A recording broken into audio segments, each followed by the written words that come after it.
Chastotnik tanlayotganda faqat narxiga qaraysizmi? Ko'pchilik shunday qiladi. Keyin motor kuyadi, ishlab chiqarish to'xtaydi, mahsulot chiqmay qo'yadi va xaridorlar oldida uyalib qoladi.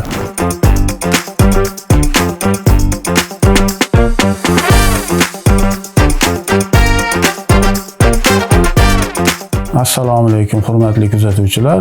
Bugun chastotnik tanlashdagi eng ko'p qilinadigan xatolar haqida gaplashamiz.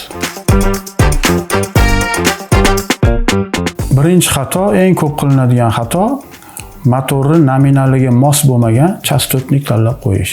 Masalan, mana shu 11 kilovatli nominalli chastotnik. Bu 15 kilovat motorni torta olmaydi, ishlatib bera olmaydi. Demak, mana shu nominal quvvatlari mos bo'lish kerak.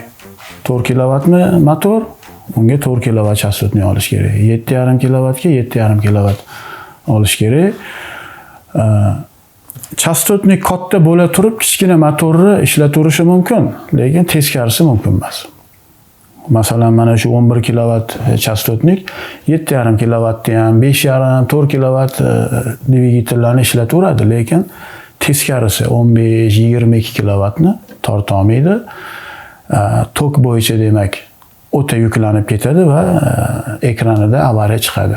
Tok bo'yicha o'ta yuklandi deb avariya chiqadi va o'chib qoladi.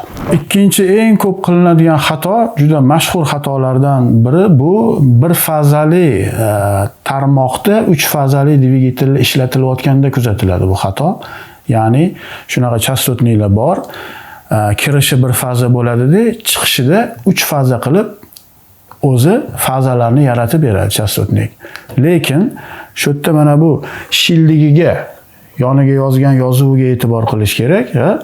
Input deydi 220 volt bir faza deydi-da, outputga 0 dan 220 gacha asi chiqish deb yozgan bo'lsa, ana u yerda lineyniy kuchlanish, chiqishdagi fazalar aro kuchlanish 380 volt bo'lmaydi. Mana shu joyda juda ko'pchilik xato qiladi. Fazalar aro lineyniy kuchlanish ham 220 bo'lib chiqadi.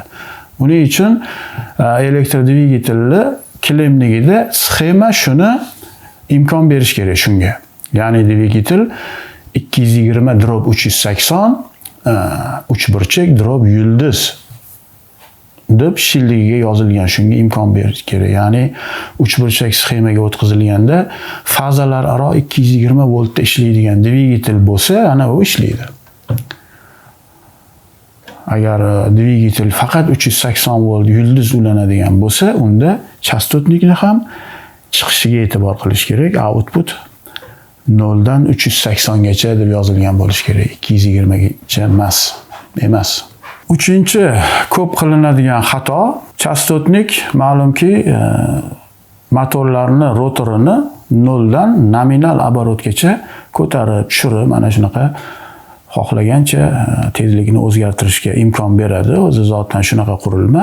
Lekin u yerda u motor xalastoy turmaydi. Motor albatta nimadir yuk tortib turgan bo'ladi. Shkif orqali, remen orqalimi, reduktor orqalimi, bir liftlarni ko'tarib tushiradimi, elevatorlarimi, umuman qandaydir ish bajarib turgan, yuk tortib turgan bo'ladi. Ana o'sha krutashi momentni ta'minlab berish muhim. Chastotani pasaytirish bitta masala, lekin o'sha kam chastotalarda rotor endi qo'zg'algan paytda u rotorni kuchi, o'sha yukni torta olish qobiliyati, mana bu juda muhim. Shuning uchun chastotniklarda ikkita rejimi bo'ladi. Rotorni aylantirishi, birinchisi skalar, ikkinchisi vektor rejimi. Faqat skalar rejimda ishlaydigan chastotniklar arzonroq bo'ladi nisbatan, chunki uni tashkil qilish oson, oddiy rejim bo'lgani uchun. Lekin kichik chastotalarda ham motor endi qo'zg'alganda ham yaxshigina kuch bilan qo'zg'alib, o'sha yuklarni, og'ir valida turgan mexanik yuklarni plavna bir tekis qo'zg'atib, krutashi momenti tushib ketmasligi uchun vektor rejimida ishlaydigan rejimi bor chastotniklar ham bor. Ular biroz qimmat bo'ladi. Masalan, mana shu U-Power chastotnikida ikkala rejimi ham bor. Skalar va vektor. Agar mana shunaqa joylarga faqat skalar rejimi bor, arzon narxiga uchib shunaqa chastotniklar qo'yilsa, nima bo'ladi? Val umuman to'xtab qoladi. Umuman, masalan, bir 10 Hz, 15 Hz va undan yuqoriga ishlab beradi, lekin 0 dan 10 Hz gacha bo'lgan rejimlarda yo mana bunaqa tebranib, qalqib ishlaydi yoki butkul to'xtab qoladi. Xo'p, demak, 4-xato, bu xato bo'lish ehtimoli hayotda kam, lekin uchrab turadi. Ya'ni himoya, bu korpusni changdan, suvdan himoya darajasini belgilab beradigan xalqaro standart bor, IP deymiz. Aynan shu chang va suvdan atrofdagi mana shu chastotnik o'rnatilgan joyni, shu muhitni qay darajada changlanganligi va qay darajada namligi bor. Ana shuni ifoda qiladigan ko'rsatkich mana shu IPsini hisobga olinmay qo'llanilishi. Ba'zi joylar bo'ladi, nam joylar bor. Mana parniklar bor, mana pomidor, bodring, mana shunaqa yetishtiradigan parniklarda ham tomchilatib sug'orishga o'tib ketdi. Hozir ana o'sha yerda ham chastotniklar orqali motorlar ishlab turibdi. Sekin aylanib kerak payt suvni miqdorini oshirish, tomchilarni sonini oshirish kerak bo'lsa, minutiga tezroq aylanadi. Ana o'sha yerda ichkarida o'rnatilgan bo'lsa, parniklarda namlik kuchli bo'ladi. Ana o'sha namdan platalarga kirib ketib qolib, bizilib, umuman bizilib qolish kerak emas. Yoki chang joylar bor. Mana mel chiqaradigan zavodlar, semon chiqaradigan zavodlarda changli zavod fabrikalar ko'p. Ana shu changdan ham demak ichi to'lib ketadi, platalar chang orqali issig'i uzata olmay qoladi. Mana bu alyumin radiatorlarning orasi to'lib ketadi changga va nima bo'ladi? Yana ekranda xatolik chiqadi, error chiqadi, peregref. O'zi badanim qizib ketdi, ichki platalarim qizib ketdi degan o'zini bir qator avariyalari bor. O'sha avariya chiqadi, yana o'chib qoladi. Yana ish to'xtab qoladi. Xo'p, demak, 5-xatoga yetib keldik. 5-xato bu ham hayotda ko'p qilinadi. Shaxsan o'zim ham juda ko'p guvoh bo'lganman.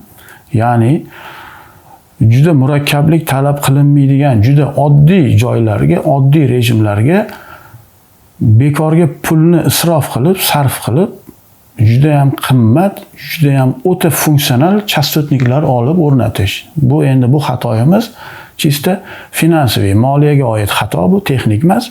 Ya'ni shaxsan o'zim ham guvoh bo'lganman, juda ham qimmat, mana Danfossga o'xshagan bu dunyoda yetakchi brendlarda bo'lgan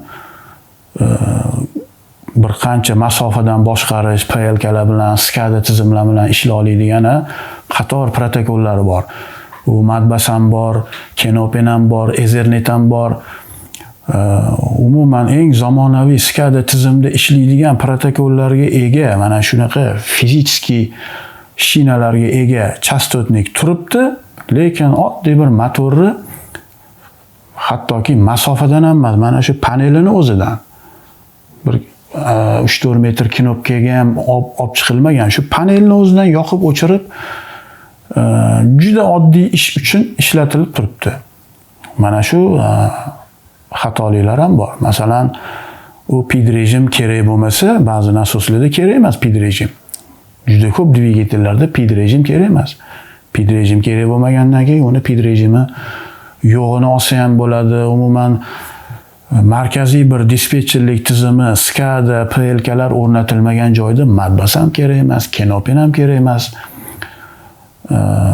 Mana bular hammasi pulni oshiqcha isrofi, oshiqcha sarfi.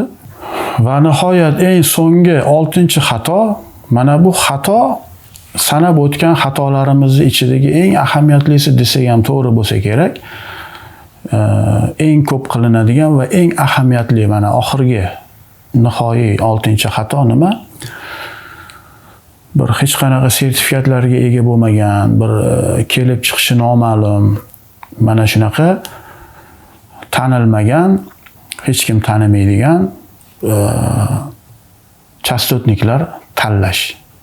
Arzonligiga uchib, na kafolati bor uni, na servis xizmati bor. Mana bu servis muhim.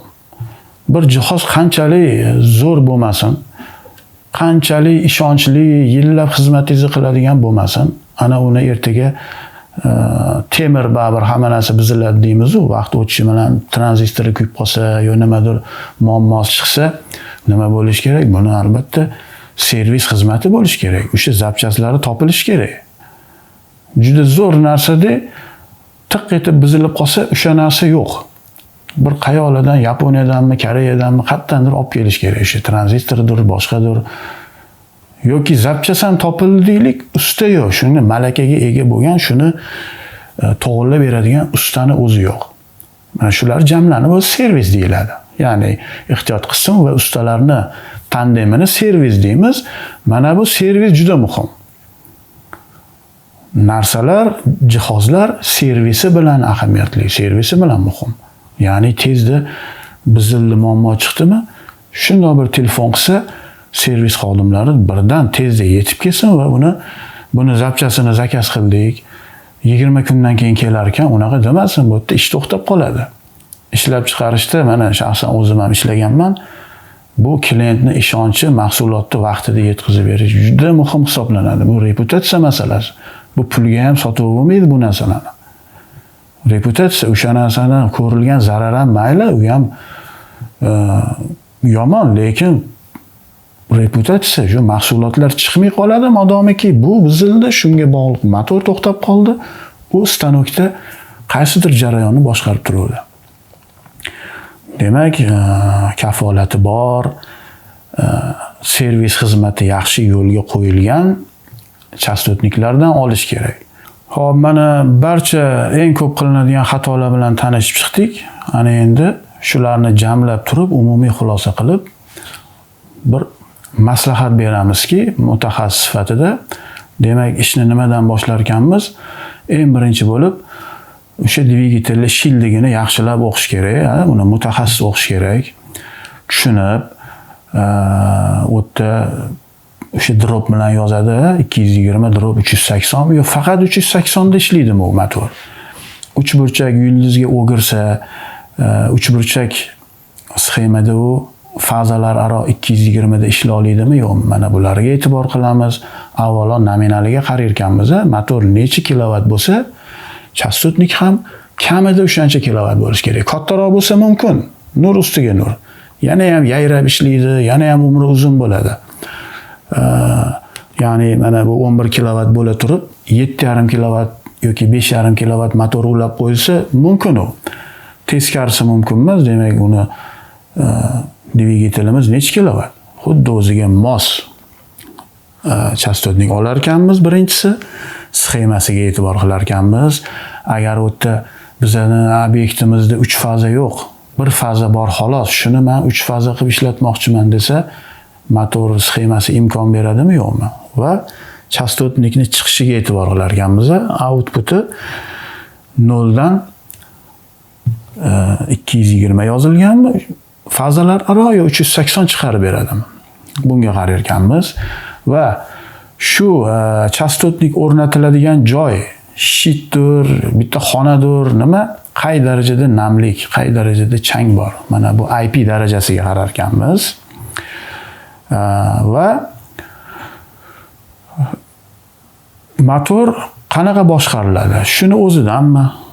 Mana bu eng sodda boshqaruv. Unga pidam kerak emas, hech qanaqa masofadan boshqarish, SCADA tizim, PLK tizimga ulanmaydigan bo'lsa, markaziy dispetcherlikka ulanmaydigan bo'lsa, umuman demak unga kerak emas hech qanaqa.